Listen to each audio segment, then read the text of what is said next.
Karibu sana baba, tuanzie huko. Asante sana. Bwana Yesu asifiwe. Mimi naitwa Dr. George Adriano. Ni daktari professionally, ni mfanyabiashara, ni mwalimu, ni mwandishi. Asante. Umevisema vyote jamani. Ni baba. Asante. Ni mume. Wow. Bwana Yesu asifiwe. Amen. Amina. Unaweza kumpigia makofi Daktari Dr. Adriano George. Tunafurahi kuwepo na wewe katika session yetu. Karibu sana. Asante. Karibu sana baba kwa kujitambulisha. Asante. Bwana Yesu asifiwe. Mimi naitwa David Mwakapala. Kwa neema ya Mungu mimi nina utumishi sehemu tatu.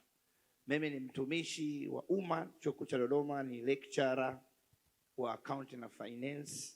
Mungu amenipa neema hiyo. Lakini pia hapo kwa neema ya Mungu pia ni mkaguzi mkuu wa ndani.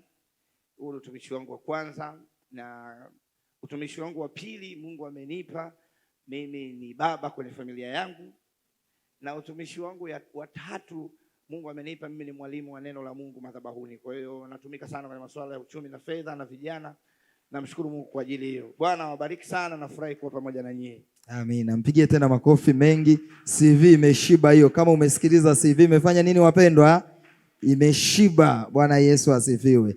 Hapa tunapoendelea natamani Daktari Mwakapala atusaidie. Kuna dokta mbili hapa tuko nazo, si ndio wapendwa wa Bwana Lakini nachojua zimetofautiana. Tunatamani tupate msaada wa kuzitofautisha hapa, maana kila mtu yuko anajiuliza Daktari Mwakapala anafanya kazi hospitali gani? Bwana asifiwe. Karibu sasa tuanzie hapo kuwasaidia watu ambao wanajiuliza maswali matatu manne kuhusiana na dokta ya kwako na dokta ya Dr. Adriano. Asante sana. Kwanza kimsingi dokta halisi kabisa ni ile ya Adriano. Wale ndio MD. Mimi ni dokta kwa neema ya Mungu, nimepata PhD. Kwa hiyo nina PhD, kwa hiyo ndio maana naona niita dokta. Japokuwa sasa mimi nikiwa madhabahuni umeligundua hata nikisema sitaji vile vyeo vyangu kwamba na CPA ni dokta na CIA, hivyo sasa ni vile vya ofisini. Nikiwa naandika kwenye makaratasi, nikiwa hapa madhabahuni dokta, lakini kwa sababu pia tuna vijana ukisoma level ya juu kabisa ya elimu zetu za mfumo wa dunia, utasoma bachelor ndio ile undergraduate degree yako, au ndani yake chini ya undergraduate kuna certificate, diploma pamoja na bachelor, kama ile ambayo ndugu zetu kina Adriano pale wanatoa certificate na diploma nzuri sana za afya. Lakini ukimaliza utasoma shahada ya umahiri inaitwa masters. Alafu ukimaliza unasoma kitu kinaitwa sasa shahada ya uzamivu au PhD. Kwa hiyo ukipata unakuwa unaitwa Doctor of Philosophy, ndio PhD. Ila wakina Adriano sasa wao inaitwa Doctor of Medicine, wale wataalamu wa kutiba. Kwa hiyo hapa ni matabibu, sisi ni wana falsafa. Asante sana. Mpigie makofi daktari kwa maelezo mazuri. Najua kuna mmoja, wawili, watatu wanasaidika hapa kuelewa juu ya jambo hili. Dr. Adriano, theme yetu nasema from scarcity to abundance. Ni theme inayopatikana kutoka kwenye Zaburi ya 66 mstari wa 12. Mzaburi anatuambia, nao ukatutoa ukatupeleka kunako wingi. Kwa kuisoma kwangu Biblia nimegundua ni kiu ya Mungu tutoke kwenye kukosa tuwe kwenye kupata. Sio tu kukosa, tutoke kwenye uchache twende kwenye wingi. Anawaambia wana wa Israeli, mtatoka huku kwenye maziwa na asali, Misri yalikuwepo. Lakini anawaambia wakifika Kanani kutakuwepo na wingi wa maziwa na asali. Natamani kwa wewe unavyoelewa, unavyomjua Mungu kuhusiana na hili jambo, theme yetu hasa tunapoanzia hapo, nini unakipata wewe tunapoizungumza theme kutoka kwenye uhaba kwenda kwenye utele na unavyomjua Mungu? Karibu. Asante sana. Kwanza niseme kuna mambo mawili kwenye dunia, kuna facts na kuna truth. Kuna mambo ya kawaida alafu kuna ukweli. Sasa kwenye hali ya kawaida, hata Mungu anapozungumza habari ya uhaba anazungumza akirifaa au akirejea hali yetu ya ubinadamu wa kawaida na maisha ya uhitaji wa vitu vinavyoonekana. Lakini ukienda kwenye ulimwengu wa roho ambao ndio Mungu anatawala, neno uhaba halipo na halijawahi kuwepo. Kwa hiyo ukizungumza kutoka kwenye uhaba kwenda kwenye utele, kwa lugha rahisi ni kutoka kwenye maisha ya kutokuwa na Kristo na kwenda kwenye maisha ya Kristo, kwa sababu unapokuwa kwa Kristo huwa hakuna uhaba. Unaweza ukampigia makofi, point kubwa hiyo. Sijui mtakatifu wa Bwana kama umeipata wewe. Mimi hapa naanza kuipokea. Karibu. Asante. Kwa hiyo ili tuweze kuelewa tunaona kuna uhaba, tunakosa hiki, tunakosa kile, lakini once tunapoingia ndani ya Yesu, tunapoingia kwenye ufalme, hauwezi kukuta ufalme una uhaba. Huo ufalme huwa haupo. Kwa hiyo unapokuwa kwenye ufalme wa Mungu, vitu vyote tunakuwa navyo. Changamoto tu ni namna ya kuweka fikra zetu zikaweza kuviona kabla hatujaviona kwa macho. Ndiyo. Kwa hiyo kwenye ile Mathayo 6:33, tafuteni kwanza ufalme wa Mungu na haki yake, hayo mengine yote mtaongezewa au mtazidishiwa, shall be added. Sasa kwenye ufalme hakuna uhaba. Ni kwa sababu tu ya maisha ambayo tunaishi na kuishi mfumo wa kuona. Kwa hiyo tunaanza kuona tuna uhaba, tumepungukiwa hiki, sina kile, sina kile, sina hiki. Lakini once unaingia kwa Kristo, akili yako ikiwa renewed, kama anavyosema Mtume Paulo, fikra zetu zibadilishwe, unaanza kuona utele wakati wote. Hata kama macho ya kawaida yanaona vitu havionekani au havipo au havitoshi, lakini ukiwa kwenye ulimwengu wa roho kwa Mungu unaanza kuviona. Hata namna yako ya kuishi inaanza kuwa tofauti, namna unavyochukua hatua, namna unavyofanya kazi zako inakuwa tofauti na mtu ambaye hamwamini Kristo, kwa sababu hausubiri uone mtaji ndio uulizie frame, ila unaanza kuulizia frame ukijua nataka kufanya biashara. Kwa sababu pigie Bwana Yesu makofi hiyo kanuni. Hatusubiri tuone mtaji ndio tuulizie frame, tunaulizia frame, mtaji unakuja mbeleni. Mpigie Bwana Yesu makofi kwa hii pointi ya nguvu ambayo Dokta anatumiminia mahali hapa. Dokta, umemaliza? Au nimekukatisha?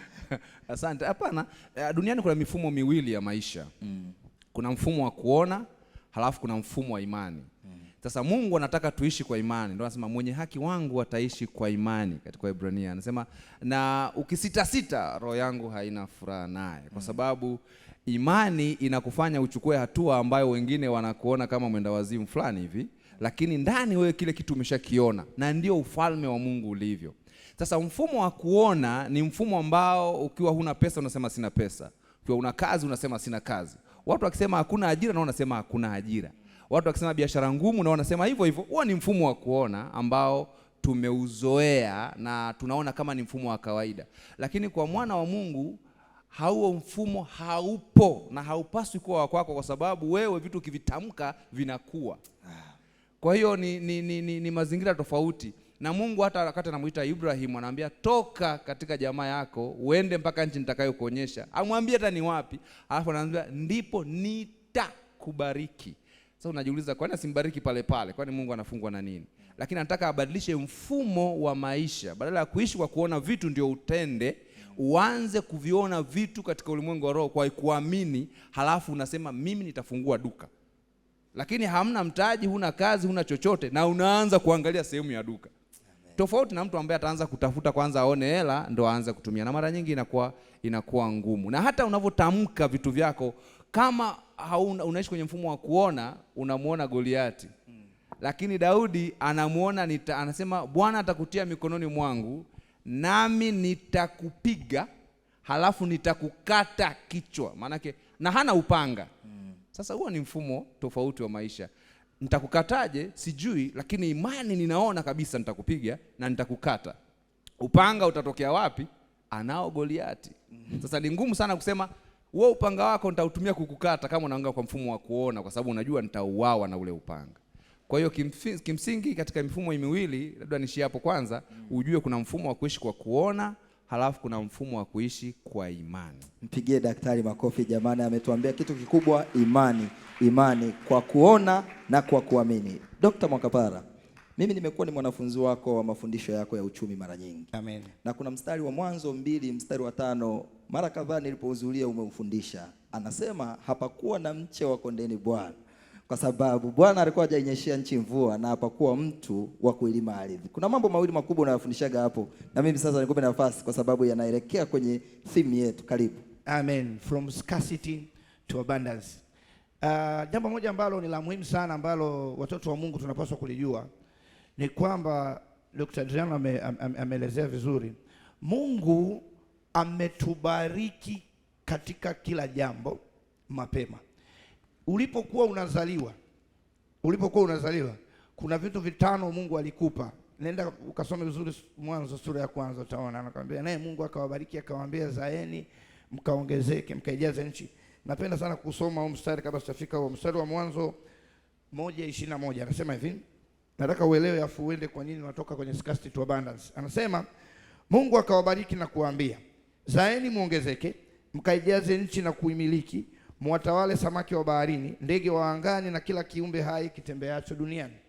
Kwa hiyo nikaenda kwenye Biblia ya Kiingereza King James, hiyo Genesis 1:28, anasema hivi, and God blessed them, and God says unto them, be fruitful, 1, multiply, 2, replenish the earth, 3, subdue it, 4, and have dominion.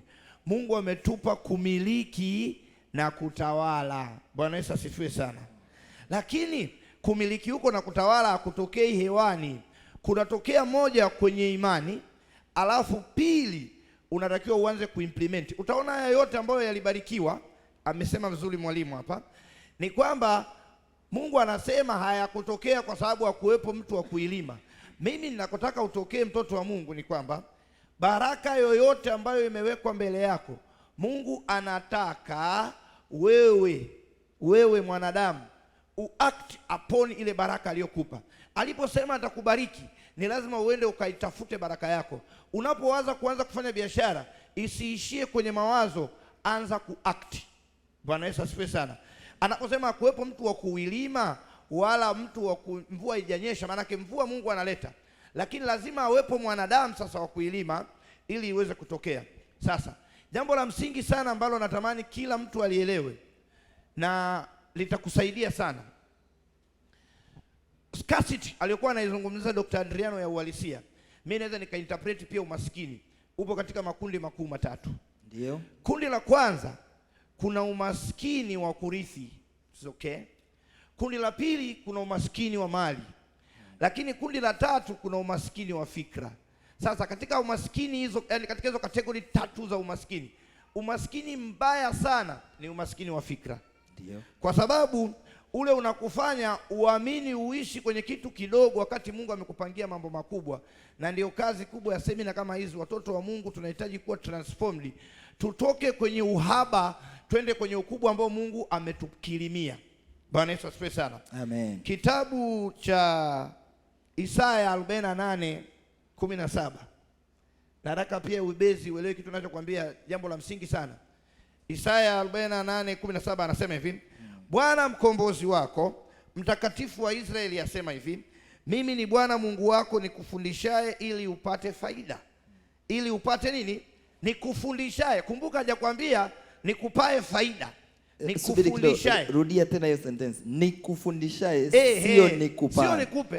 No. Kwa kuna wengine tunasubiri tupewe. You will never get it. Bwana Yesu asifiwe sana. Mungu anakufundisha kupata faida, alafu anasema hivi, nikuongozae kwa njia ikupaswayo kuifuata. Ana yake utajiri wowote unaanzia kwenye fikra kwanza. Mpigie Bwana Yesu makofi kwa ajili ya hii hekima kubwa unayoipata mahali hapa. Ndio, endelea. Bwana Yesu asifiwe sana. Amen. Kwa hiyo mtoto wa Mungu, anza na wazo kuanzia leo. Anza kutengeneza mazingira ya kwamba ya kukataa hali ulionayo, huku ukimtumaini Mungu kuelekea kwenye ukubwa, kwa sababu Mungu hakuletei utajiri mlangoni. Huo muujiza aliufanya mara kadhaa. Moja, aliufanya Agano la Kale kwa wana wa Israeli walipokuwa jangwani. Aliwapa kila siku mana pamoja na wale ndege. Ila siku walipoingia Kanaani, Biblia inasema walipoingia kwenye nchi ya ahadi, mana pamoja na ndege zilikoma ili walime. Bwana Yesu asifiwe sana. Maana yake usikae ukasema unatarajia muujiza, mtoto wa Mungu. No. Muujiza ambao Mungu atakupa ni kukukutanisha na watu sahihi, ni kukupa fikra sahihi, ni kukupa maeneo ya, anasema nikufundishaye, atakufundisha namna ya kupata faida. Changamoto kubwa inachokikuta kizazi chetu, mwalimu, ni uvivu. Scarcity to abundance haitokei kama umekaa kwenye uvivu. Transformation of mind ya kwanza unayotaka kuitoa. Je, kile alichokupa ni nini? Kasome Biblia vizuri habari za Elisha na yule mwanamke. Alimkuta yule mwanamke anasema ana madeni. Kama mnafahamu hiyo story, najua wengi mmepata kipaimara na mmebatizwa hapa. Alipokuwa na madeni, hakumpa hela. Alimwambia una nini mkononi mwako? Bwana Yesu asifiwe sana. Amen. You need to have something. You need to have an idea. Lazima uwe na kitu cha kuanzia ili uchumi wako ukue. Kwa kuishia hapa, mwalimu, najua na mambo mengi unapoendelea kutuoji. Msingi wa kwanza ambao natamani watoto wa Mungu tuuelewe ni kwamba ili uweze kufanikiwa kwenye maisha yako ni lazima uwe na maarifa ya kuelekea baraka yako. Kila mtu Mungu amembariki. Mungu anasema hawatakuwapo maskini kwenu kwenye Kumbukumbu la Torati. Lakini kwa nini wapo maskini? Ni kwa sababu hatujawa na maarifa ya kucapture baraka ya Mungu kwenye maisha yetu. Kwa jambo la kwanza ambalo inabidi ulielewe ni kwamba abundance haiwezi kupatikana kwenye uvivu, inapatikana kwenye kufikiri na kuanza kutenda. Mpigie huyu mtumishi wa Mungu makofi. Bado sijaona watu wanaoelewa. Jambo la kwanza, kwa nini hatufanikiwi? Ni kwa sababu hatujapata maarifa ya kuvichukua vile vilivyoko rohoni na kuvileta mwilini vionekana. Asante sana dokta, umetupa kitu kikubwa. Daktari Adriano, Mwanzo 11 mstari wa 4, huyu mtumishi wa Mungu Sulemani anazungumza kitu kinachoeleza hofu. Anasema kwamba tazamaye mawingu hatapanda.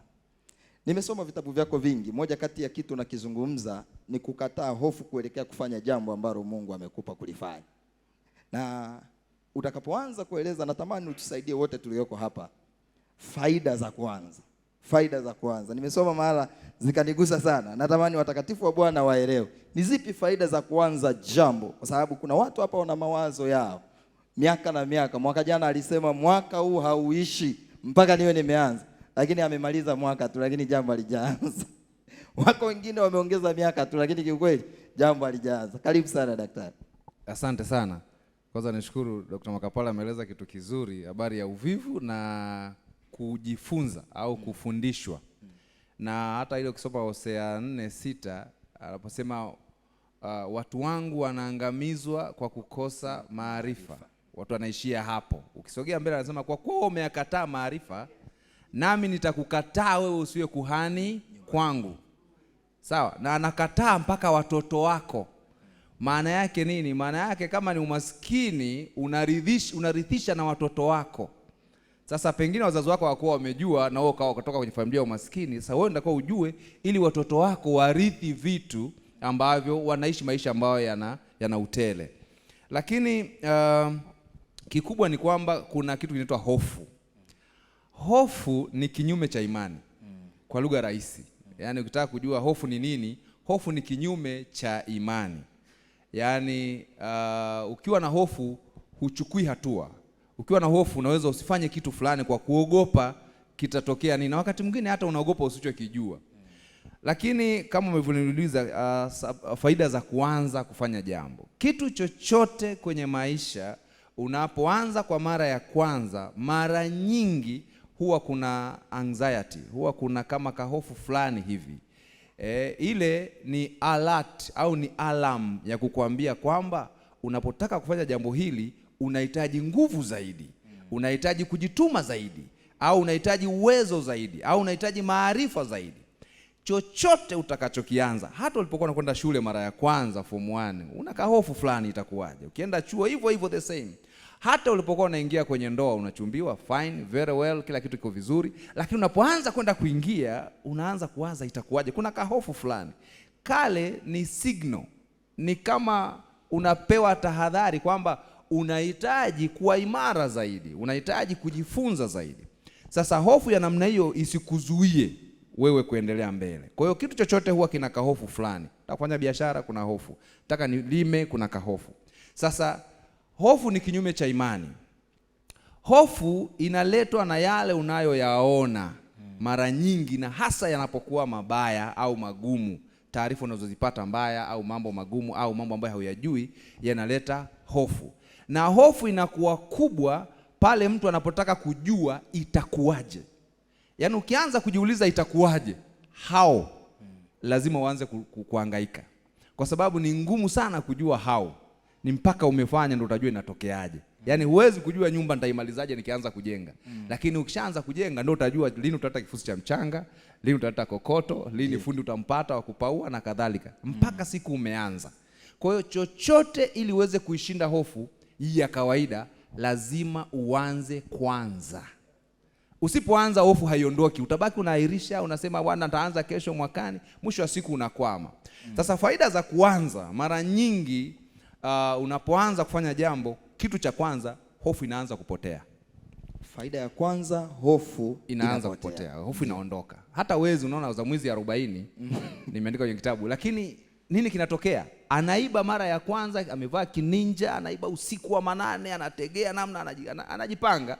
Akishaanza kuzoea, anaanza kuiba saa 12, anakamatwa. Kwa nini? Hofu imeshapungua, anaanza kukaba mchana. Hofu imeshapungua, ameshazoea. Hata unapoanza kutaka kufanya kuvuta bangi, kutaka kuvuta sigara, mara ya kwanza utakohoa, nini pombe, the same. Baada ya muda hofu inaisha, unaanza kuvuta hadharani stendi. Lakini mwanzo ulikuwa unajificha kidogo watu wasione. Kwa hiyo hofu inaondoka unapoanza kulifanya jambo. Ndio. Lakini kitu cha pili, unapoanza kuchukua hatua ya kwanza kufanya jambo, ndio unajua kipi kitafuata. Ndio. Yaani huwezi kujua kipi kitafuata kabla hujaanza kufanya. Kwa mfano, unatafuta kiwanja, utanunua, unataka ujenge. Baada hapo utatafuta fundi, utajua kinachofuata sasa ni msingi, na baada anaanza kununua material na nini utanunua.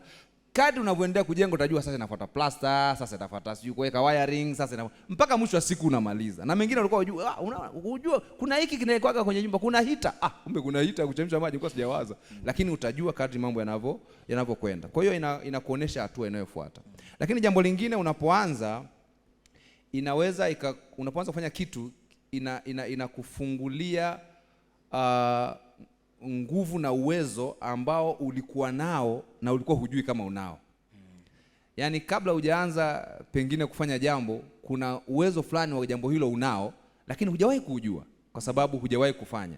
Sasa kadri unavyoendelea kufanya, ndivyo unaanza kuona ile nguvu ulionayo ambayo Mungu tayari alikwisha kupa. Lakini jambo jingine, ukianza kufanya jambo, ndio kuna milango fulani huwa inafunguka. Ni universe, nasemaga universe au Mungu ni kama anafungua vitu fulani vinaanza kuja upande wako. Natumiaga mfano rahisi. Mimi nilikuwa najenga nyumba mahali, mimi sina habari ya mtu wa plumbing wala mtu wa sijui wa wiring. Unakuta mtu ameandika namba ya simu pale kwenye ukuta, mimi nafanya wiring. Ulipoanza kujenga, tayari nyumba imeshasimama ukuta pale. Sasa nini maana yake? Maana yake ameona kuna kitu na yeye anataka apate kazi. Kama umeanza kuchora, we ni mchoraji, hujawahi kuchora, hatukujui hapa kama ni mchoraji, hatujui chochote. Siku umechora picha yako ikaonekana, tunasema huyu jamaa kumbe anajua kuchora. Hebu tumpe kipengele kwenye gazeti letu. Hebu tufanye hiki. Kwa hiyo inafungua baraka ambazo zilikuwa hazipo upande wako, mpaka umechukua hatua, ndio vitu vinafunguka kuja upande wako. Lakini kitu kingine, ni mengi kidogo, lakini kitu kingine ni kwamba unapoanza siku zote inakupa shauku ya kufanya zaidi. Wale ambao wamekwisha anza, natoka mfano rahisi, mtu anakuwa na duka moja labda la M-Pesa, unashangaa baada ya mwaka ana lingine sehemu nyingine, ana sehemu nyingine, au ana biashara inaongezeka, inakuwa. Kitu gani kinatokea? Baada ya kuanza cha kwanza na kuvumilia magumu aliyokutana nayo na kupambana, kuna satisfaction, kuna namna ya kuridhika unaipata, na unapata kiu ya kuendelea kufanya zaidi. Ndio maana mtu anahubiri, huyu ameandaa event hapa, ataandaa nyingine, utashangaa ameandaa nyingine Mwanza, utashangaa anatoka na nje ya nchi. Nini kimetokea? Ile kiu inazidi kujengeka kadri unavyopiga hatua moja kwenda nyingine. Daktari, usiseme zote sasa ili wasiache kuja event nyingine. Mpigie makofi daktari jamani. Mpigie, waachie shauku ya kuja tena event nyingine. Bwana Yesu asifiwe. Sijui kama kuna vitu unavipata vya kukusaidia mtakatifu wa Bwana. Naamini kuna vitu vizuri unavipata. Daktari, Isaya 11 mstari wa 2 unazungumza roho nyingi kama 7 hivi zinaelezwa pale.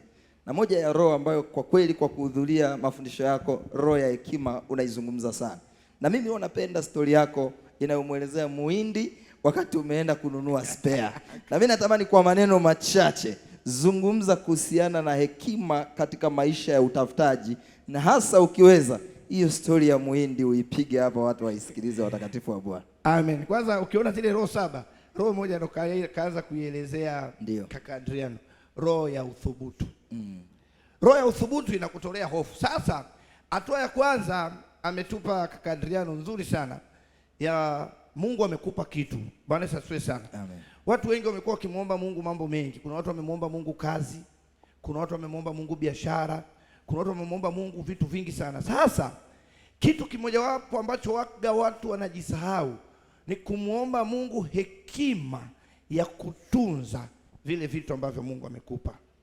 Bwana Yesu asifiwe sana. Amen. Na mimi waga napenda sana kuwaambia watu jambo hili. Kuna mambo ambayo Mungu amekupa kwenye maisha yako kwa neema tu, na kwa sababu amekuona kama vile story ya kadhi, umemlilia sana. Lakini unatakiwa uwe na hekima ya kutunza vitu alivyokupa. Bwana Yesu asifiwe sana. Kidogo, manake nimepewa kwa neema, lakini inabidi niwe na hekima ya kutunza nilichopewa kwa neema. Amen. Nisikize kwa makini sana. Upako unafungua malango. Bwana Yesu asifiwe sana. Lakini hekima inatunza vitu alivyokupa Mungu. Mpigie Bwana Yesu makofi. Hii sentence kubwa sana. Upako unafungua malango, hekima inatunza malango yaliyofunguliwa kwa upako. Mwaka mpya tulienda wote asilimia kubwa kwenda kukesha na Bwana. Tuliomba mambo mengi sana. Mungu naomba biashara. Mungu naomba hiki. Lakini kitu ambacho kitakachotunza jambo ambalo Mungu amekupa ni hekima. Bwana Yesu asifiwe sana. Iko hivi. Ashumu umepewa biashara ya restaurant kwanza. Tuanze na restaurant. Namna utakavyoitunza ndivyo ambavyo itaendelea kukuzalishia. Waga nawatolea watu mfano huu. Una duka A na una duka B. Umeenda kwenye duka la kwanza, duka A. Unataka chapati na supu.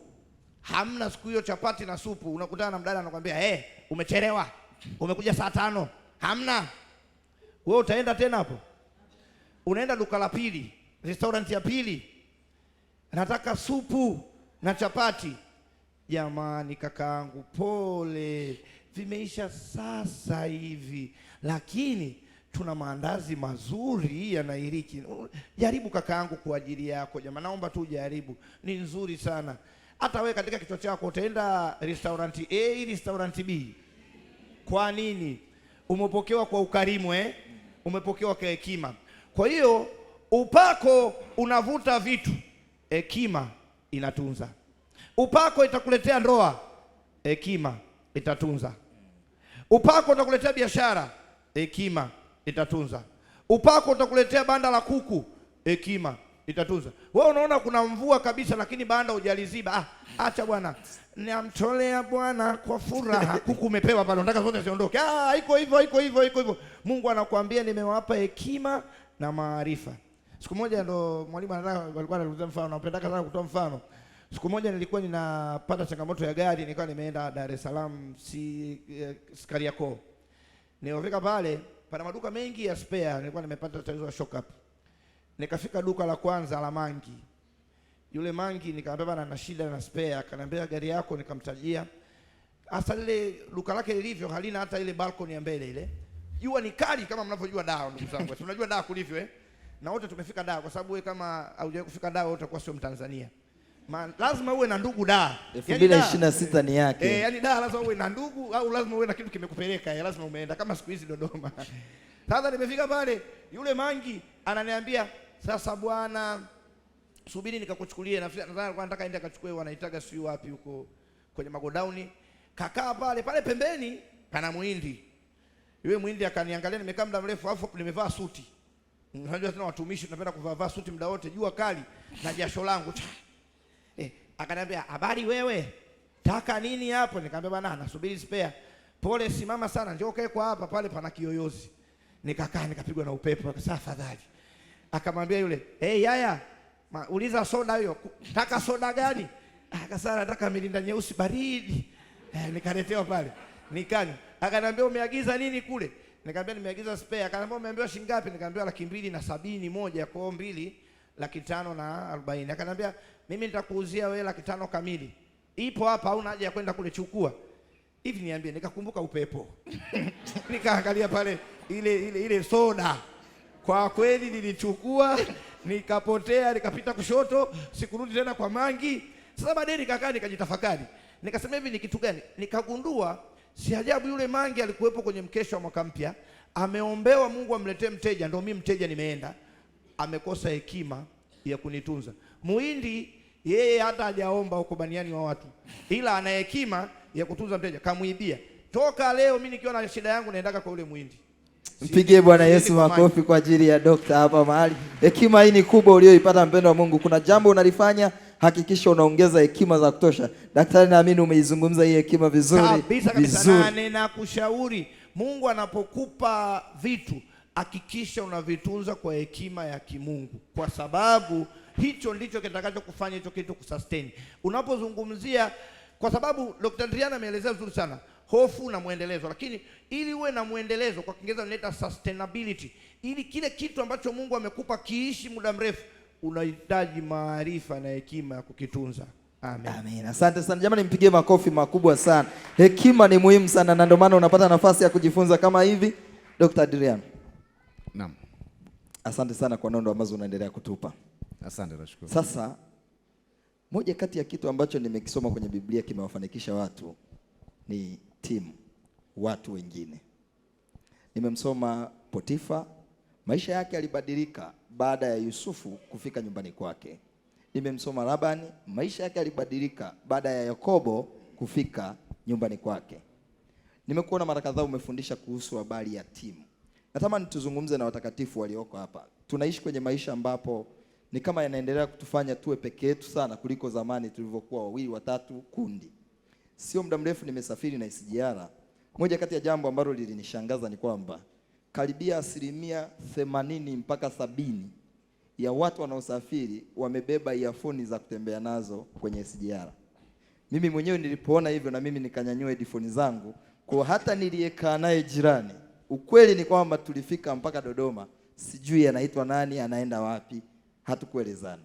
Hili ni jambo linalonifikirisha. Hii inaweza ikatuathirije kwenye maisha ya uchumi wetu? Asante. Kwanza niseme kwenye maisha ya utele, kwanza akili yako haiwazi kwamba ninakwama au nitaishiwa au nikifanya hiki jambo sina kitu vya kutosha. Na ukianza kuona hilo, unaanza kuona kwamba hata chochote unachokifanya wewe sio kwa ajili yako. Kwa mfano, hausomi daktari uwe daktari ujitibu mwenyewe. Haui mwalimu ujifundishe mwenyewe au watoto wako peke yako. Hui engineer ili ujenge nyumba yako peke yako. Hui mwalimu, yani chochote unachokifanya utagundua mtu wa kwanza ambaye ana benefit ni mwingine, alafu ndio unafuata wewe. Na ndio maandiko yanaposema kwanza tuchukuliane mizigo, tuwatangulize wengine. Yani chochote unachokifanya kwanza ni kwa ajili ya mwingine, halafu sasa baada ya mwingine ndio kinarudi kwako, ndio reward. Sasa ukishaanza kuwa na mentality ya namna hiyo, unaweza unakuwa mtu mwema, unakuwa mtu mwenye amani, haui na hofu. Nitatoa mfano. Kwa mfano, unataka kufanya biashara fulani, lakini unaona kuna mtu akifanya, nikimwambia ili chimbo atanufaika. Huo sio principle ya kimbingu, sio principle ya kifalme. Kwenye ufalme mimi nitauza na wewe utauza na maisha yataendelea na nitafanikiwa. Maana hakuna... Bwana Yesu makofi. Hiyo ni kitu kikubwa sana. Wivu unatutesa hapa, hawezi kumpa mtu nafasi. Yes. Sasa hata kwenye kazi, kitu cha kwanza ambacho tunatakiwa kuwa nacho ili tusogee mbele ni maono. Haya yote tunayozungumza hapa lazima kwanza uone kule mbele. Na maono kwa lugha rahisi ni picha au taswira ya kusudi ambalo Mungu amekupa. Yaani wewe Mungu amekupa kufanya nini hapa duniani. Unapoweza kuinterpret hiyo, kuitafsiri, ukaona picha yako wewe ni nani na unafanya nini, hayo ndio maono. Na maono yoyote hauwezi kutekeleza ukiwa peke yako. Hayo maono hayawezekani. Rudia tena hiyo sentence daktari, watu hawajasikia vizuri. Namaanisha hauwezi kutekeleza maono yako kwa namna yoyote peke yako. Hayo sio maono. Labda tuwe mchoyo fulani hivi utafanya, labda hata wezi wenyewe wanashirikiana, wewe angalia mimi naenda huku. Kwa hiyo hauwezi kutekeleza maono yoyote peke yako. Maono yanahitaji watu. Na hata Yesu ataonyesha kwa mifano kabisa, akachagua wanafunzi wake. Unajua ilikuwa ni tofauti sana na desturi za mwanzoni. Yesu alikuwa ni rabi, mwalimu. Unatakiwa mwanafunzi ndio anamchagua mwalimu. Mimi namtaka mwalimu fulani, mimi namtaka mwalimu fulani. Lakini Yesu ilikuwa ni opposite. Yeye ndio aliwachagua. Alikuwa anaonyesha kwamba nina mission hapa na nitahitaji watu wa kufanya nayo kazi. Kwa kitu cha kwanza ni maono. Ukishaanza kuwa na maono, ukishaanza kutekeleza, watu wataanza kuja. Na katika kuja, swala la hekima nalo ni muhimu, kwa sababu wako watu watakuja, tutakiwa watunze. Hawatakuwa wakamilifu, watakosea hapa na pale, lakini ndio watu ambao utafanya nao kazi na utatakiwa watunze. Lakini wako pia ambao watakuja ambao sio watu wa kwako. Shetani naye atakuja hapo kujihudhurisha mbele za Bwana. Wakati na watoto wa Ayubu wamekwenda, atakuja naye kujihudhurisha pale. Sasa lazima nawe pia ujue kwamba huyu sio wa kwangu. Sasa hekima ndio inaingia hapo, ambayo inaweza kutambua vitu halisi. Na wakati mwingine pasipo hata kuambiwa, mtu huyu kweli anafanya kazi vizuri, kweli ana heshima, lakini yani sioni nikiwa naye. Na unapiga magoti muomba Mungu, inakataa tu kwa uzuri, unamwambia Bwana, kwa kweli hebu tuishie hapa. Mimi nitaendelea na mtu, tuishie tu hapa. Kwa uzuri tu. Unashangaa unaepuka vitu ambavyo vitakuletea shida baadaye. Kwa hiyo mwisho wa siku, timu nzuri ni muhimu. Na kwenye biashara au kwenye taasisi au kwenye kazi, hekima inaingia hapo, kwa sababu watu wanapokutana kwenye kazi, kama umefungua mgahawa, umefungua ofisi yako kwa mara ya kwanza, ndio umeweka pale na wafanyakazi na kadhalika, usidhani vile vitu vitakwenda vimenyooka, kwamba nimefungua frame kubwa, nimepata na wauzaji watatu, wana shift nzuri na nini. Mara ya kwanza watagombana, kuna vitu vya hapa na pale, kuna mikwaruzo ya hapa na pale, hawajafahamiana. Sasa hizo ziko stage za timu inapokuwa. Sasa haya ndio mambo ambayo tulikuwa tunasema mwaka pale, anasema kujifunza. Unajifunza. Hawa watu sasa hivi ndio wanaanza kufahamiana. Huyu mmoja na tabia yake, huyu mmoja na tabia yake, huyu mmoja na tabia yake. Mimi hapa lazima nikae nao vizuri ili kila mmoja sasa atoke na tabia hii hapa. Juzi nilikuwa na rafiki yangu ananitembelea. Akawa anatafuta hoteli, anagugua, anauliza hoteli fulani ni nzuri, naambia ni nzuri. Hoteli fulani, akapiga simu kwenye hoteli moja wapo. Ilikuwa ni hoteli kidogo ina gharama, lakini inaonekana ni very classic, ni nzuri na imejaa mpaka tarehe 6, mpaka tarehe 5 Januari, mpaka kesho imejaa. Kesho kutwa ndo anaweza kupata nafasi. Akasemaje? Bana brother, hebu niulizie hoteli gani nyingine ambayo wewe unaweza ukasuggest ambayo angalau iko sawa na ya kwenu. Unajua alichomjibu? Akamwambia, bro, kwa kweli lawama mimi huwasipendi. Nitakudisappoint. Hakumtajia nyingine. That means jamaa ananiambia, kwa hiyo huyu ndugu ameona hoteli yake ndio the best. Sasa hiyo ni hekima. Hataki kutaja nyingine, kwa sababu akitaja kuna nyingine, pengine unaweza siku nyingine usirudi na kwake. Sasa hizo ni hekima ambazo Mungu anatupa kwa ajili ya kuzitumia. Kwa timu ina ukuaji wake, na wao lazima ujifunze. Kuna wakati wa kufahamiana, kuna wakati wa normalize, kuna wakati wa kuwa balance. Na nataka nitoe mfano tu. Wakati Daudi amemkimbia Sauli, utaenda kusoma kwenye Samueli. Amemkimbia Sauli, akapita kwa makuhani, akapoa upanga, baadaye akakimbilia kwenye pango la Adulamu. Na watu wakamfuata huko. Na maandiko yanasema watu wenye dhiki, wenye tabu, wenye uchungu, ndio wenye madeni, ndio alimfuata. Na wazazi wake nao wakakimbilia kule. Na walikuwa watu kama 400. Na naandika kwenye kitabu kingine hiyo story. Hali ya Daudi ikawa ngumu, kwa sababu kujificha na watu 400 sio rahisi sasa. Lakini watu waliomfuata ni watu gani? Wenye uchungu, pengine wameachwa na wake zao, wameachwa na waume zao, wenye madeni, wameshindwa kulipa, wamedharaulika, wenye dhiki, ndio wamemfuata. Na wazazi wake, akawaombea wazazi wake sehemu nyingine kwenda kukaa. Lakini ukiendelea kusoma story ya Daudi, unagundua baadaye wale watu ndio wanaitwa the warriors of David. Mpigie Bwana Yesu makofi kwa ajili ya hiyo hekima kubwa. Maana yake alikaa na wale watu na akawabadilisha mtazamo wao. Badala ya kufikiria madeni yao na maisha yaliyowashinda, wakawa warriors, wakawa majasiri. Na wanaelezwa vizuri, aliua watu 800 kwa upanga, aliua watu wangapi na ndio aliwatuma kumchukulia maji. Wakapita katikati ya Wafilisti, wakamletea maji, akasema mmempita hapo, siwezi kunywa maji, huja nitoe sadaka maana mmetoa uhai wenu. Kwa watu wanaweza kuja kwako, wengine ni weak, lakini ndio Mungu amekupa. Sasa watu wengi huwa tunasahau, tunataka kwa sababu ya ubinafsi na kwa sababu ya kutazama tunayoyaona, unamfukuza mtu ambaye ndio Mungu amemleta kwako, kwenye biashara yako, kwenye kitu chako, ili ufanikiwe nacho. Kwa hiyo kwa kifupi tu niseme, maono yako huwezi kuyatimiza peke yako. Utahitaji watu, na wengine watakufanyia vitu vibaya kidogo, lakini hivyo vitu vinatoka vikufundishe. Sio kukujengea chuki, vikufundishe. Maana sisi ni watoto wa ufalme. Kwenye ufalme, unajua mfalme anamiliki kila kitu mpaka na watu. Na ndio maana Mungu ni mfalme na sio rais. Ufalme na sisi tunamiliki vitu vyote. Mungu ametuita sisi tuwe wafalme, na Petro alielewa vizuri sana, anasema sisi ni ufalme, ukuhani wa kifalme, kutoka kwenye ile Kutoka 19:6. Kwa Mungu ametuita sisi kuwa wafalme. Sasa kuwa mfalme, lazima kila mtu anapofika mbele ya mfalme lazima awe na furaha. Ndio kawaida ya ufalme.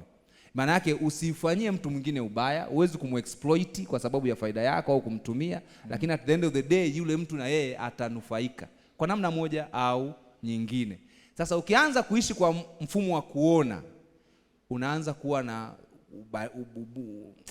ubahili, huwezi kumfanyia mtu kitu kizuri, unaona kama anakupunguzia, unaona kama anakuletea hasara tu, lakini kumbe kuna mazuri ambayo anafanya. Ni namna wewe unatakiwa sasa kukaa naye na kumtunza na kwenda naye mpaka unafikia. Mpigie daktari makofi kwa ajili ya hiyo hekima kubwa. Mpigie tena makofi.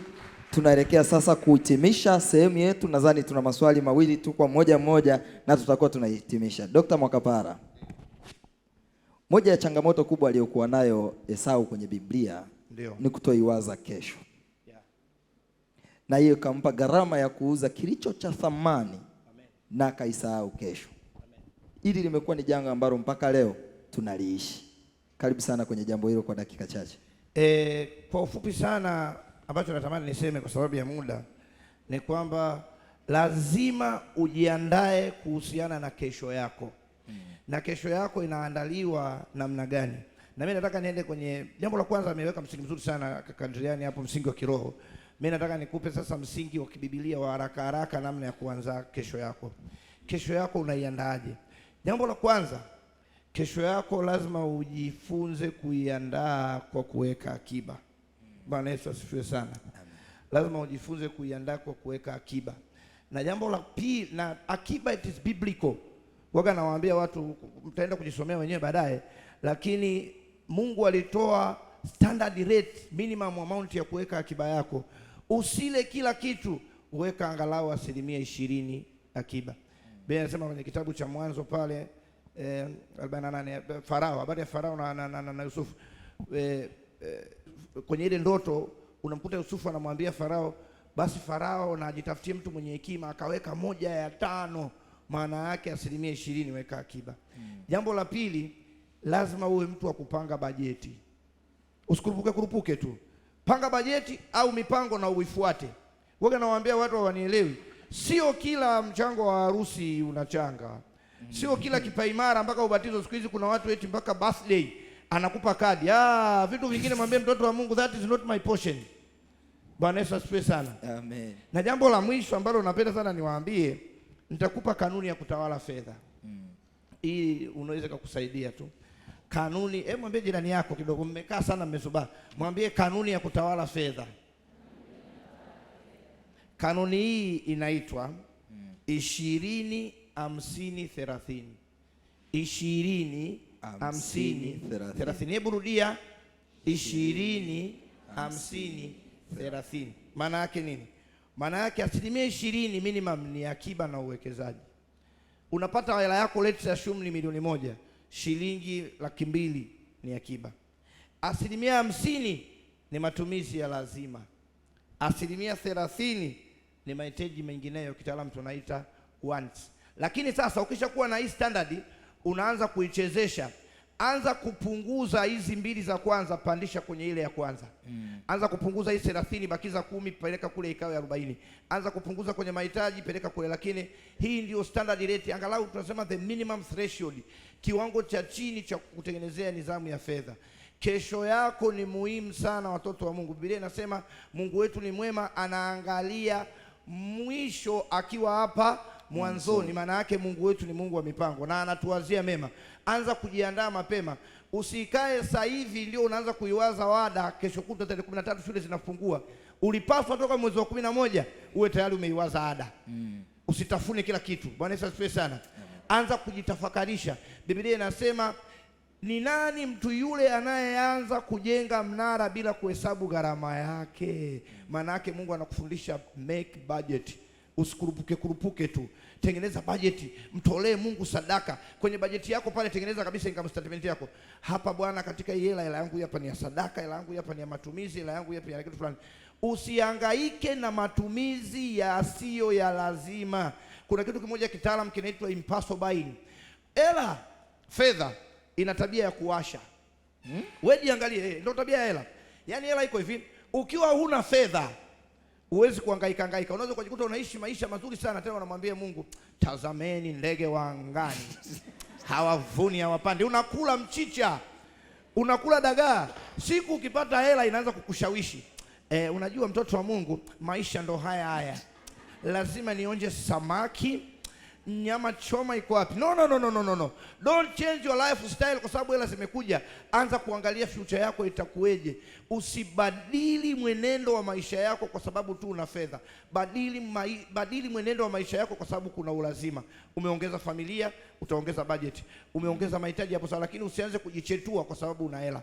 Ninachokujaribu kukwambia ni kwamba tunza sana fedha yako, kwa sababu fedha ndio itakayokufanya wewe kusogea. Unaitunzeje? Unaitunza kwa kuangalia future yako. Make a budget, make a plan, lakini zaidi sana mtolee Bwana. Amen. Pigie makofi daktari hapo. Jamani, unapata hekima kama ninavyopata mimi mpendwa? Mwambie jirani yako unapata kitu. Muulize tena unapata kitu. Jamani, nilisema ni swali la mwisho kwa daktari, ameshatuambia kwa swali la mwisho. Dr. Adrian, Biblia inamueleza mtu mmoja anaitwa mwana mpotevu. Aliwahi kumiliki fedha nyingi. Ghafla binivu mambo yakabadilika, akawa hana kitu. Kutokea hapo natamani useme neno la hekima kwa watakatifu wa Bwana walioko hapa. Asante sana. Asante. Niongezee pale alisema Makapala. Kuhusiana na fedha, fedha ina akili, literally. Fedha ina akili, fedha inaongea. Sasa fedha inakuja na kiwango chake cha akili ili ikutane na akili yako. Akili ya fedha ikiwa nyingi kuliko akili ya kwako, fedha inaanza kufikiri, akili ya kwako inabaki chini. Fedha itafanya mambo yake, inapungua mpaka ifike level ambayo akili yako sasa iko sawa na hiyo fedha, ndio unashtuka, unaanza kupanga mipango. Yaani ukipewa bilioni 1 sasa hivi, tukwambia utafanya nini? Ukasema hapo kwanza nitoe kama kamilioni nikae kwanza nile. Maana yake hiyo fedha ilishakuzidi. Au ukasema nianze kutafuta kitu cha kufanya. Kwa hiyo fedha ina intelligence. Kwa hiyo kuna financial intelligence lazima uwe nayo. Fedha ikiwa zaidi ya mipango au vision yako, yenyewe ndio itakwambia ufanye nini. Na mambo mawili yanaweza katokea fedha inapozidi akili yako. La kwanza, ama ikuharibu wewe, au wewe uiharibu pesa. Na ndio kilichotokea kwa mwana mpotevu. Alipewa iliyo haki yake, lakini aliitapanya. Na alipoitapanya, na yenyewe what you give is what you receive. Kwa hiyo ilimpa na yenyewe matokeo yake. Nenda kasome vizuri kwenye version ya Kiingereza na napenda, anasema when he came to his senses. Kwa alikuwa yuko nje ya fikra zake.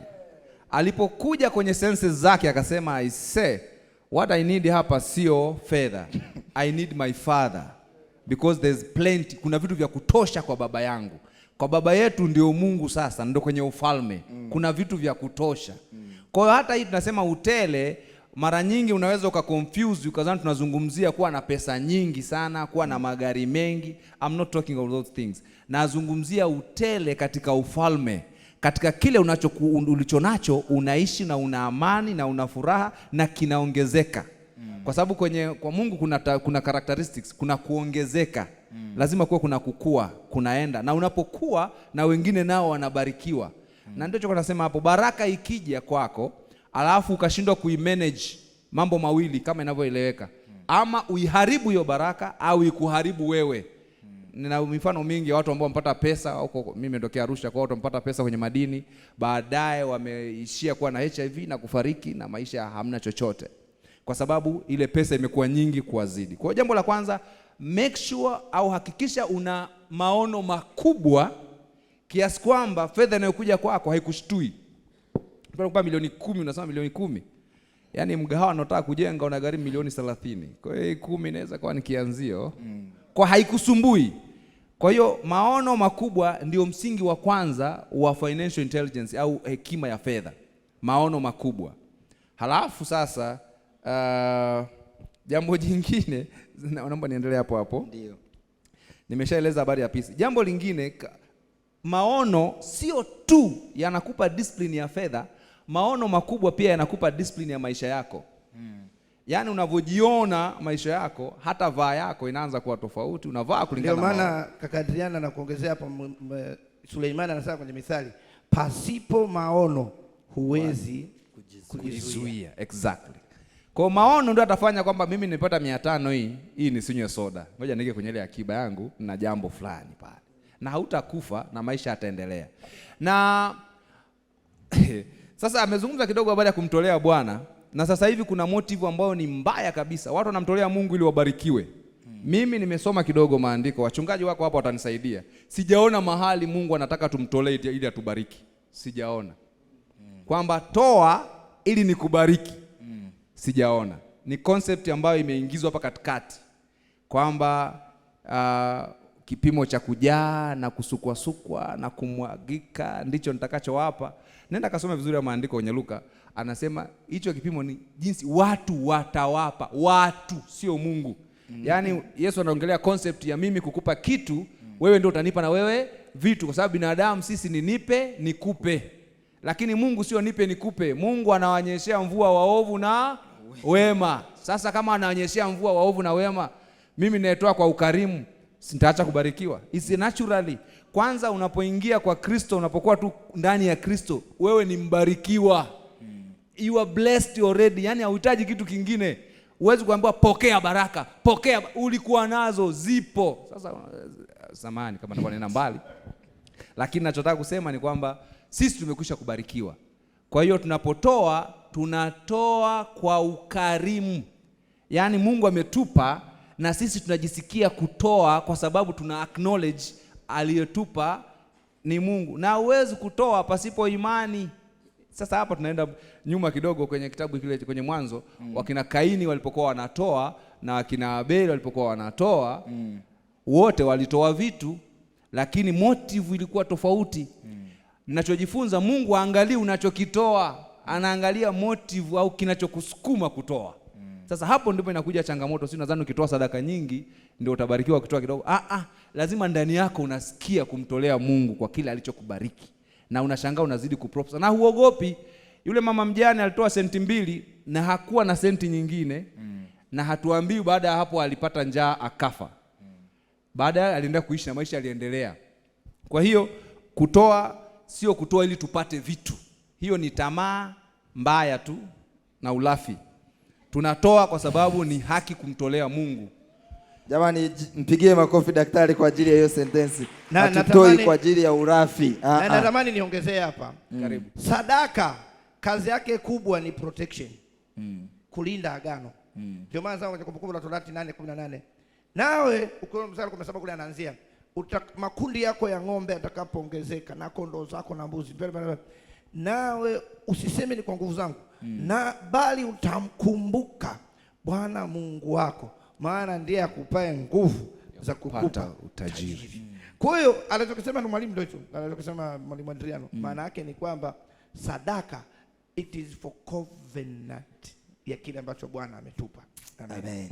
Asante. Kwa hiyo ukiona unaanza kuwaza kutoa ili upate, maana yake ukipata usitoe. Ndio kanuni. Kwa hiyo unakuwa uko nje ya mfumo. Lakini tuendelee jambo kubwa. Baada ya vision kuna vitu kama 4 hivi nimeviweka hapa. Maono ni kitu cha kwanza kitakusaidia wewe kusogea mbele. Lakini haitakuwa rahisi. Mle mstari mmeukoti nimeusoma, usema ulitupitisha katika moto na katika maji ukatuleta. Sasa unapitaje kwenye moto? Mawili. Uungue kidogo au uwe na fire extinguisher uuzime kwanza. Au uwe na insulation umevaa upite pale. Unapitaje kwenye maji? Ama umetengeneza mtumbwi uvuke au upige makasia uogelee au uogelee. Usipoogelea utakufa. Kwa kutupitisha kwenye moto na kwenye maji ni kama kutufundisha. Na siku zote kitu ambacho nimempenda Mungu, siku zote niwaambie, chochote unachopitia kwenye maisha na hasa kinachokuwa kigumu, ndio wakati mzuri wa kujifunza nini Mungu ameweka ndani yako. Rudia tena baba hiyo vizuri. Kuna mtu hajaishika vizuri huko na. Yaani kwenye maisha haya unapopita kwenye mambo magumu, mazito au changamoto kubwa, huo ndio wakati mzuri wa kujifunza nini Mungu ameweka ndani yako na kwa nini umepitia hilo. huo ndio wakati wa kuweza kuona kule mbele kuna nini. Lakini wakati ambapo kila jambo limekwenda vizuri, kazi unayo, mshahara unatoka kwa wakati, bili za maji unalipa, watoto wanakwenda shule vizuri, ndoa iko poa, kila kitu kiko sawa, kila mmoja anaweza kuwa na imani at the top. Kila mmoja anaweza kuwa na imani ya juu sana, Bwana ni muweza. Lakini the real imani itaonekana pale ambapo kila kitu ni kama hakiendi. Kila kitu ni kama kimestuck, halafu unasema Bwana ni mwema. Amen. Sasa vision ni kitu cha kwanza. Kitu cha pili ni imani. Ndio nimeizungumza hapo. Bila imani huwezi kumpendeza Mungu. Bila imani, mimi nilikuwa najiuliza kwa nini Abeli alikubaliwa sadaka yake na kwa nini Kaini ilikataliwa na haikuelezwa kwenye Mwanzo. Paulo ndo akaja kujibu akasema kwa imani Kaini Abeli alimtolea Bwana sadaka. Kwa imani nikagundua kumbe changamoto ilikuwa ni misukumo iliyokuwa ndani yao. Kwa hiyo wakati Abeli anasukumwa kwa imani, inawezekana Kaini kuna kitu kingine kilimsukuma. Na Mungu akupenda hicho kitu. Japo sadaka iliteketea. Sasa hapa sio niongee kidogo mtumishi. Unajua kuna watu wanatoga sadaka ni sana, wanasema mtumishi amekula sadaka yangu. Ukiona umesema Mungu mtumishi amekula sadaka yangu, hiyo kutoa sadaka. Ulikuwa ni mchango kama michango mingine. Kwa sababu michango ndio tunatoa kwenye harusi, alafu tunaangalia vinywaji viko wapi vya kutosha, chakula na nini, kuku 3 4. Lakini sadaka ikitolewa huwa inateketea. Kwa sadaka inakwenda kwa Mungu. Kama mtu mwingine atakula muombe kwa sababu ni hatari kula sadaka. Amen. Wana wa Eli wanafahamu na Eli mwenyewe. Sasa kitu cha tatu ni matendo. Una maono, umejua kusudi lako, kama unajua unaenda kutafuta, una imani ya kuchukua hatua. Sasa hiyo hatua ndio matendo yenyewe. Lazima utende kulingana na kile unachokiamini na unachokiona. Maana ukitenda tofauti na kile hautafanikiwa tena. Kama unaona wewe ni muimbaji, basi anza kuimba. Kama unaona wewe ni mcheza mpira, basi nenda uwanjani anza kucheza, nunua mpira. Kama yani kile ambacho unakiona anza kuishi, na hata unavyotamka tamka kama unavyokiona. Sasa unajiona ni mtu mwenye hela, hata vitu vya kawaida mwenye hela. Kwa mfano akawa anazungumza hapa michango, sio kila mchango wa kuchanga, sio kila harusi ya kuchangia, sio na nini. Sio tu kuchanga, hata omba, sio kila hela ya kutoa kumpa omba. Sio kila hela. Na wakati mwingine hata wapendwa tunapata changamoto pale ambapo umeweka kiakiba chako kimefika 300,000, ndio unataka ufanye jambo, ndio anatokea shosti pale au mtu anasema wewe nikopeshe 300,000 na ndio ulionayo. Sasa mpendwa unasemaje? Sina. No. Sio sina ya kukukopesha, lakini fedha ninayo.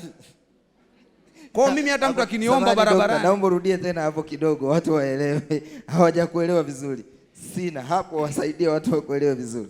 Kuna maneno huwa tunatamka kama reja. Yaani tunayatamka kirahisi tu. Hata unapita barabarani mtu akwamba naomba nisaidie 500. Sina. Na unaona ni kawaida, lakini kwenye ulimwengu wa roho hiyo inakuwa recorded. Inaandikwa huyu hana. Kwa hata hicho alichonacho sio halali. Si umenielewa? Si ndio maandiko yanavyosema shetani ana kama simba ananguruma anazunguka. Mshtaki wetu anashtaki nini? Anashtaki kile ambacho ni legal, sababu Mungu ameweka principles za kisheria ambazo zimekaa vizuri. Kwa shetani anashtakia pale kwamba huyu kasema hana. Kwa hata hii 500 alionayo mfukoni haitakiwi kuwa ya kwake. Na Mungu anaangalia andiko anasema ni kweli. Maana amesema mtakula matunda ya midomo yenu, na kweli ametamka. Na Bwana Yesu asifiwe. Amina. Bwana Yesu asifiwe. Tukiendelea mbele zaidi kuna mambo mengi, lakini kimsingi sema sina ya kukupa. Na kama una jambo lingine la kumwambia, mwambie. Kumbuka hata kina Paulo na kina Petro na Yohana wakasema fedha na dhahabu hatuna, lakini tuna jambo lingine hapa. At least uwe na kitu. Ogopa na uwe mbali na kutamka vitu vibaya juu ya maisha yako. Haswa vitu vya uhaba. Sina. Ogopa sana. Mimi hela ninazo. Shingapi? Sasa hiyo ni juu yangu.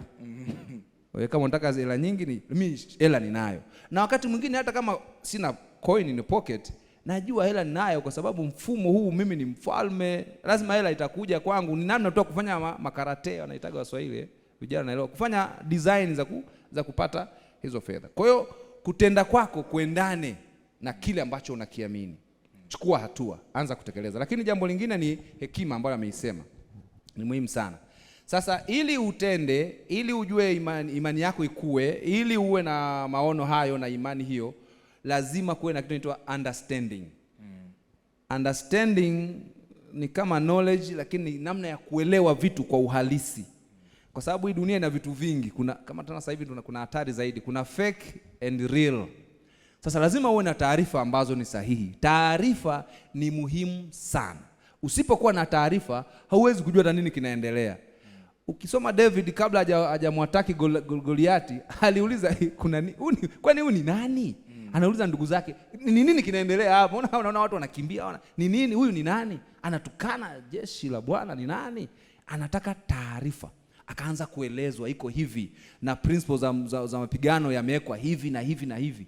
Pale ndo akaona aendeje. Sasa sisi taarifa huwa mara nyingi inakuwa changamoto, na hasa kwenye vijana wa sasa hivi. Taarifa ziko nyingi na ni rahisi kuzifikia, lakini vijana wengi ni ngumu sana kutafuta taarifa. Tunapenda entertainment, vitu vya kutuburudisha, comedy, vituko na vitu vya namna hiyo. Sasa usipokuwa na taarifa sahihi, utapata taarifa isiyo sahihi. Daktari, halafu itakukwamisha. Rudia tena hiyo sentence. Jamani, mmeisikia hiyo sentence? Sijui kama unaisikia, unaweza kanipungia hivi uliyeisikia. Ndio. Daktari, rudie tena hiyo sentence. Kuna wachache hawajasikia huku. Nasema usipokuwa na taarifa sahihi, utapata taarifa isiyo sahihi. Na siku zote ukitumia taarifa isiyo sahihi, lazima ukwame. Sasa kama una taarifa sahihi, ukikwama bora ujifunze. Sasa nimalizie tu kwa kusema vitu kwa vitu vichache hapa. Kwenye Mithali ile 24, hii naomba nisome. Mithali 24 mstari ule wa Mithali 24 mstari wa 10. Mithali 24 mstari wa 10 unasema hivi: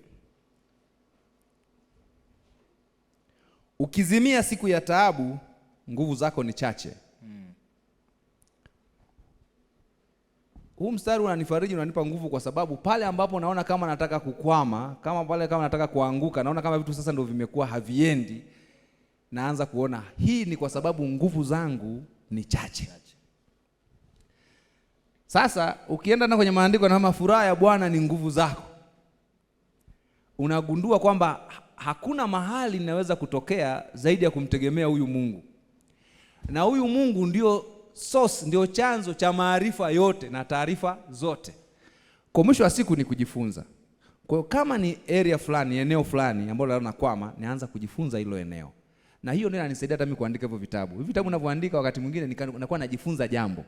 Wakati najifunza naanza kusoma vitu tofauti tofauti. Huyu anasema hiki, huyu anasema hiki, huyu anasema hiki. Unarudi kwenye maandiko yako namna hii, unapata kitu, unasema bora niandike angalau na mtu mwingine aweze kujifunza. Sasa taarifa ni muhimu sana. Taarifa ni muhimu.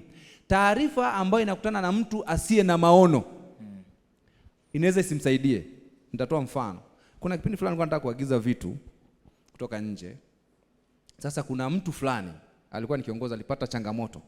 Kwa gazeti likaandika fulani matatani. Matatani kitu gani? Wakati tunasoma ile habari inaeleza fulani matatani kwa sababu ameingiza vitu kwa kusamehewa kodi, akidanganya vinakwenda kwenye taasisi fulani, kumbe haviendi kwenye ile taasisi. Hapo tukapata kumbe taasisi ya aina hii inaweza kuwa na msamaha wa kodi. Sisi habari yetu sio kwamba na mambo yake, lakini ile taarifa imekutana na maono mengine ya kwetu. Kwa kumbe tunaweza kupata msamaha wa kodi kwa sababu ya taasisi hii ya aina hii ambayo na sisi tunayo. Baada ya hapo unaanza kushughulikia hilo swala na unaanza kupata zile exemptions. Lakini taarifa kama hiyo inapokukuta huna hicho kitu, ni kama taarifa nyingine tu inapita. Uzuri wa maono hayakufanyi ufanye kila kitu. Unafanya kile tu ambacho Mungu amekupa na maisha yanaendelea. Haufanyi vitu vyote. Utafanya kile tu ambacho Mungu amekupa. Na hapo ndipo sasa utamuelewa Paulo anaposema ninayaweza mambo yote katika yeye anitiaye nguvu. Mambo yote katika yeye. Yeye akinitia nguvu kwenye keyboard nitapiga. Lakini mambo yote, wangapi wana play keyboard hapa piano? Mambo yote kwa hiyo hakuna. Sio mambo yote, ni yale ambayo Mungu atakupa kuyafanya. Mungu amekupa kwenye utumishi fulani, utaufanya kwa kiwango vikubwa. Mungu amekupa kwenye biashara, utafanya. Mungu amekupa kwenye familia na watoto, utafanya. Chochote ambacho Mungu amekupa unakiweza. Bwana Yesu asifiwe. Amen. Bwana Yesu asifiwe sana. Amen. Amina. Bwana Yesu asifiwe. Basi ninaomba upige makofi ya nguvu kwa guest speaker wetu tuliokuwa nao siku ya leo. Bado sijaona watu waliopata jambo la kuwasaidia siku ya leo. Bado sijaona vijana waliopata vitu vizuri. Sijui kama kuna Wanyakyusa hapa wapige na vigeregere. Sijui kama kuna sijasikia vigeregere vya Wanyakyusa jamani. Haleluya, haleluya. Tunamshukuru Mungu kwa ajili yako Dr. Mwakapala, Dr. Adriano. Kwa kweli ni elimu kubwa ambayo umeiachilia mahali hapa. Mungu atatupa neema kama ulivyosema, tumeanza lakini hatujamaliza. Mungu ametupa neema, mwezi wa 3 tutakuwa na nafasi nyingine kama hii ya kuendelea kujifunza na kujifunza. Kwetu sisi tunaamini mwanzo wa mabadiliko ni taarifa sahihi, na tunaamini mwanzo wa taarifa sahihi ni neno la Mungu. Kwa hiyo tunawaalika wengine wote tutakapopata nafasi, basi usipate kukosa katika nafasi hiyo. Tunatamani tuendelee tena na session nyingine. Tunao muda mzuri kidogo wa kwenda kumwimbia Bwana na kumtukuza Bwana kwa dakika nyingine ambazo bado tuko nazo. Tutaenda kuishia hapa, na wakati mwingine najua tutakuwa na muda mzuri, pengine tutapata nafasi nzuri hata ya kuuliza maswali moja moja, ukapata majibu mazuri ya kukusaidia. Lakini kwa leo tutakwenda kuishia hapa. Daktari amesema ni mwandishi, nafikiri na wewe umesikia. Viko hapa vitabu vyake, kuna Why Not Today, kuna siku tutakaa naye tukichambua hichi peke yake, Why Not Today. Lakini tunacho cha entrepreneurship, utapata nafasi pia ukae na wewe ujifunze yaliyoandikwa huko. Bwana Yesu asifiwe. Sasa tunapoenda kurejesha, Mungu awabariki sana. Asante sana kwa kuwa pamoja nasi katika session hii, lakini Mungu akubariki pia wewe ambaye umekaa huko unaendelea kutusikiliza sana. Kuna maji ya kunywa daktari, kuna maji unaweza kaendelea kunywa. Jamani, mwambie mwenzako Mungu akubariki. Mwambie mwenzako sasa tunaenda kuwasikiliza waimbaji. Mwambie usitoke nje ama usiondoke mpaka umewasikia wote. Basi nimkaribishe kiongozi wa ratiba. Mungu awabariki sana. Tunaweza tukashuka sasa. Tukaendelea. Chapie Bwana Yesu makofi sasa tunaposhuka. Bado unaweza ukaongeza na kuongeza tena. Yes. Mpigie Yesu makofi, mshangilie Bwana. Amen. Amen. Tunamtukuza